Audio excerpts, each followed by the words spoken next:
YouTube, I'm back with another NHL 24 video. Today I want to talk about Captain's Week 3 event and our 4 new MSPs. Well, not gonna lie, I'm happy that this event is finally over because it's overwhelming. We have 87 cards in this event. Like, how do you want us to be excited about the event when we have 87 cards? But anyway, before we jump into the video and actually talk about the cards, and is there anyone I would suggest you guys make sure you smash that like button and subscribe. It really helps the algorithm, more people see the video and makes me smile. Okay, let's jump into the video and have a look at the new cards and a lot of other stuff we have new in the game. This is probably one of the events where we have 87 cards, and again, I keep repeating 87 cards, but it's overwhelming. When they release the new cards, I'm talking about the lower overalls like 82s, 85s, you really cannot even find who is new and who was there already before. I will go in the order as I would rank them this week, and Shane Doan is the first MSP, right-handed winger from Arizona Coyotes. So mid, power forward, checking boost. If you're not Arizona Coyotes fan or you're just not Shane Doan fan, in general, there is really nothing special about the card. Very average skating, and again, MSPs should be the best cards in the game. We should be chasing MSPs. There is nothing about this card, as far as you're not a fan of the player or the team, telling me go and make him. Yes, he's quite big. Yes, the skating is probably not the worst, but this card doesn't look like an 88 overall. Close quarters, no contest, and Born Leaden obviously as a zone ability. Close quarter is still okay, no contest, I don't know, I didn't really try this year, but in general, this would probably be the card I would make the last. The next one is Dennis Potvin, left-handed defenseman from New York Islanders. The reason why I ranked him in number 3 spot is because we already have his power-up icon card. It doesn't make any sense to give an 88 overall MSP to the card who already have a power-up icon. Yes, this guy can skate. Yes, it's actually pretty decent shooting stats as well.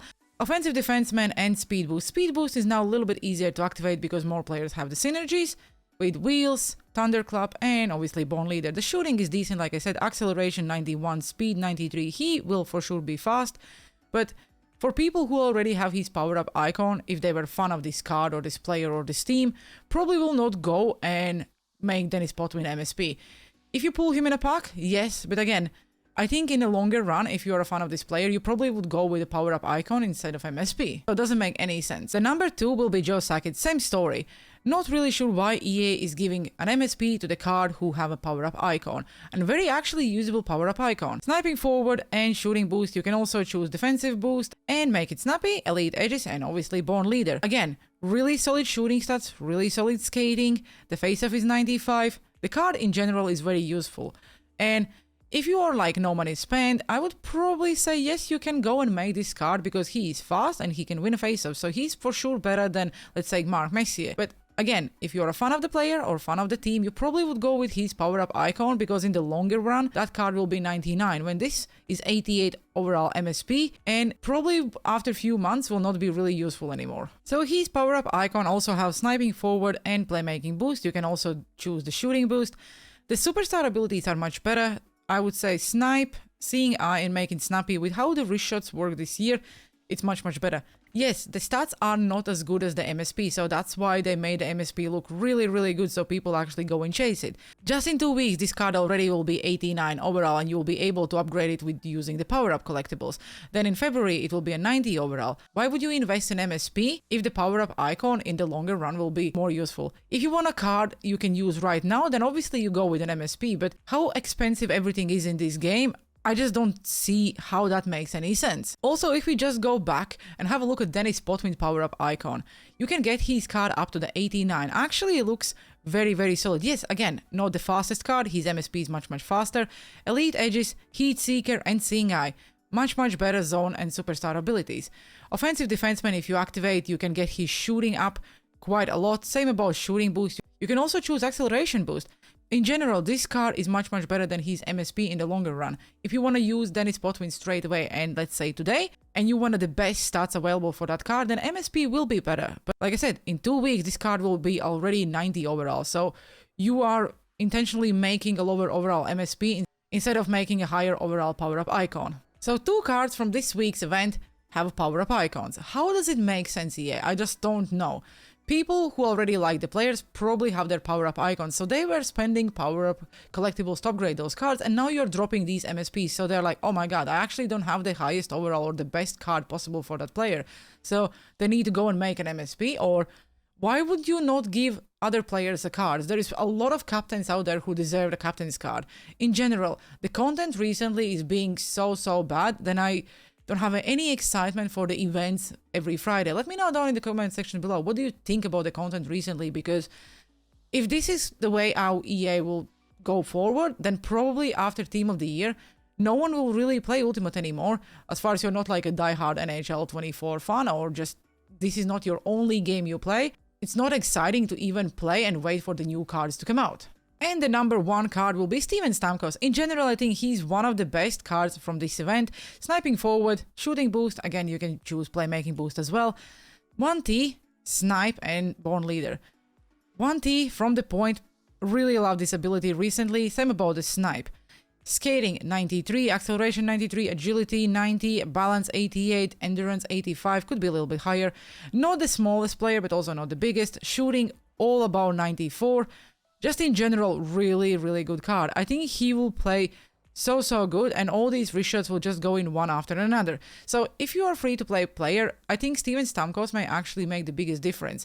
I will really exclude all the power-up icons. I did say the same thing about the Mark Messier, because in the longer run his card was much better, but because I didn't have his power-up icon, I went with his MSP. If you are from like a day one chasing the best cards for the player you really like, then you still should go with power-up icons instead of the MSPs.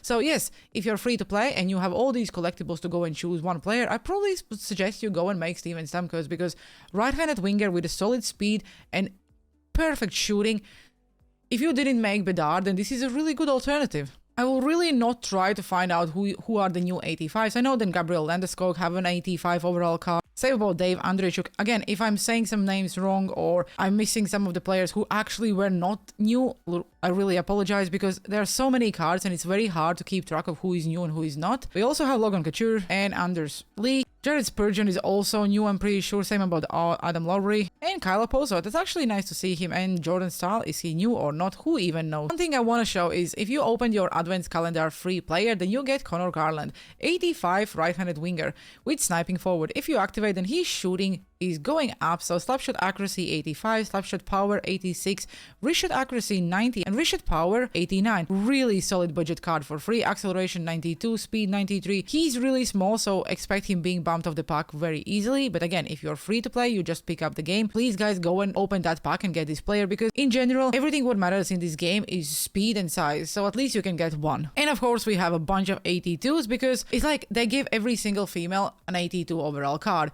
I'm really angry about it, because last year we was getting so many MSPs for the female players, and in general now they're just giving an 82s for oh, I have to give them a card for a sake. That's it about the captain's event week 3, and like I said, I'm very happy that this event is finally over. Next event probably will be the Winter Nationals or the World Juniors, because World Juniors are starting in at 26th of December, and I cannot wait, because I really like international events. I also like the young talent, and in general they probably will release the cards where if you pick one up and if they win a bronze, silver or gold, those cards will go up, because that's pretty much the drill every single year. So I'm looking forward to the new event next Friday. But one thing EA didn't really advertise very good, so live moments. Yesterday when they dropped the content, there was really not a lot of banners out and actually showing us what the cards are out. So I just want to show you something. The fact that they gave Hillary Knight a 92 overall card with sniping forward, and you can choose power forward or shooting boost, or you can choose playmaking boost. Elite edges, make it snappy, born leader and unstoppable force. This card is insane. I probably will buy it, because I am 100% sure she'll be dead cheap, because the female players are always dead cheap. 97 slapshot accuracy, 96 slapshot power, wrist shot accuracy and wrist shot power 94 and 95. Speed, acceleration, really good. Even endurance is 88.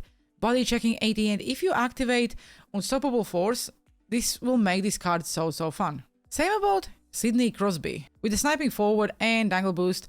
Snipe, unstoppable force, and close quarters. The reason why I'm talking about these cards is because EA really didn't put out the banner saying, oh, these are the new live moment cards, because they make such a big deal of these new live moments when actually they're not advertising them. Also, it means that their X factors are going up. So if you have their X factors, make sure you go and have a look at them, because you can get these cards now up and they are really good. So if you get Hillary's Knight X Factor up all to the 92, sniping forward, checking boost, or shooting boost, or playmaking boost, there's so many synergies you can now choose. Same about power forward, Wheels, make it snappy, close quarters, and 1T with unstoppable force. This is probably the best women's card currently in the game, not only because of the overall, but actually how the card looks. She's not the smallest female player as well. Body checking 92 if you activate the synergies. Speed is great, shooting is great, and I'm happy that I have her X Factor, because you know what? I may actually go and now spend a lot of power of collectibles to get her up to the 92. We obviously also have new objectives. Captain's Week 3. Very simple to get some collectibles, score goals with any player, so you get free 84 overall card. Again, if you're free to play, just go and play squad battles, 15 goals, and you get a free 84 overall card. I think everyone should do it because Team of the Year is around the corner and any free card will help you. Same about get hits with any players, you get Captain's Collectible, take shots with any Captain's player. There are so many cards and I'm 100% sure you have a lot of 82s and 85s. So again, 35 shots and you get yourself 3 collectibles, then perform any deeks, do the spinoramas or any kind of deeks. Now use total control and you basically can just complete it in a, I don't know, 1 period. Then score goals with any captain's players, again, very simple. So by just playing the games and using some of these cards, you will get quite a lot of captain's collectibles again. So it will help you to get that free MSP. And again, if it was me, I probably would go with Steven Stamkos or with your favorite player. If there is no one who is your favorite player, then go with Steven Stamkos. I will also show the captain's moment. We do have didn't miss a beat, so again, score goals, score top left corner goals with any players, take snapshots, and you get Captain's Collectible, 2 gold players, and 1000 coins. Then you obviously have Islanders moment, where you have to get shots blocked. Again, all these things. You get Captain's Collectible, 2 gold players, then Sackets, and Dawn scores 400. I'm not playing any of these moments because I just cannot be asked. I just think then they are easy, but they are also quite pointless. You get 4 collectibles, 1 gold player. Again, you can get someone good at these gold players. I would probably change the format how the moments are being done. Instead of 1 gold player, you would get an 82 to 85 random card. Then people would actually play these moments because you could get a free 82 or 85 overall card and it would help you to get that free MSP. I really hope that EA will figure out what they're doing with the content, because so far it looks like they really don't understand. They're trying new things and I'm all about changes and trying new things, because you cannot really change if you're not trying. But instead of just putting all this out and expecting that people will like it, just talk to the community, ask, do you like it? What would you like to see? And I did already said that on Twitter yesterday. Team of the Week, for example, is just a pointless now. Why would you even release a Team of the Week cards? It's just a card with an overall. Why would they not make something like you have to be the Team of the Week on Superstar, and once you do that, you get yourself a free random Team of the Week player? Yes, it could be that AHL goalie, or it also can be the highest overall card from that event. Make it untradeable, but at least people will be excited about that Team of the Week because, oh my god, I need to go and beat it, and then I get a free card. But no, instead of that, they're just releasing Team of the Week. And for what? Okay guys, thanks for attending my TED Talk, because I'm really angry about the content recently. I hope you enjoyed today's video. Have a good one and see you on the ice.